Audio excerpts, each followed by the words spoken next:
शैतानी ख्वाब बहुत सारे होते हैं जो शैतान की तरफ से होते हैं।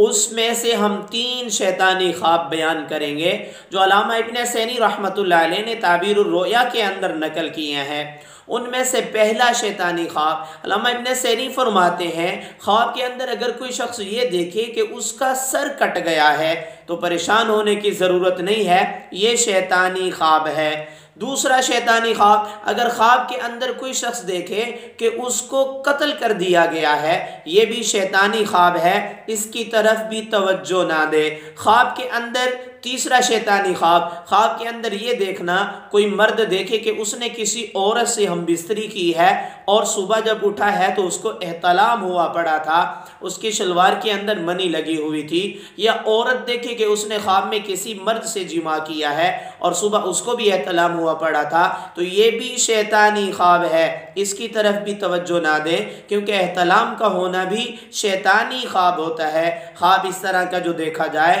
क्योंकि रसूलुल्लाह सल्लल्लाहु अलैहि वसल्लम से बाज़ औरतें ऐसी होती हैं जिनको एहतलाम हो जाता है। उम्मे सुलैम रज़ी अल्लाह ने पूछा, या रसूल अल्लाह, अगर औरत भी वही चीज़ देखे जो मर्द देखता है, उसको एहतलाम हो जाए, वो तरी देखे, तो नबी करीम सल्लल्लाहु अलैहि वसल्लम ने फरमाया इस औरत पर भी गुस्ल लाजिम है, तो इसी तरह मर्द पर भी गुस्ल लाजिम होगा और यह शैतानी ख्वाब होगा। हाँ, नबी करीम सल्लल्लाहु अलैहि वसल्लम ने फरमाया, अबू दाऊद में रिवायत मौजूद है हज़रत अबू हुरैरा से, अल्लाह के नबी ने फरमाया, जब तुम्हें शैतानी ख्वाब नजर आ जाए, जब तुम्हारी आंख खुले, बाईं तरफ थूक दिया करो और ये दुआ पढ़ लिया करो, आऊज़ु बिल्लाहि मिनश शैतानिर रजीम व मिन शर्रि हाज़िहिर रुक़या। अल्लाह ऐसे ख्वाबों के शर से महफूज रखेंगे। मेरी दुआ है अल्लाह हमारे ख्वाबों को हमारे हक में बेहतर फरमाएं।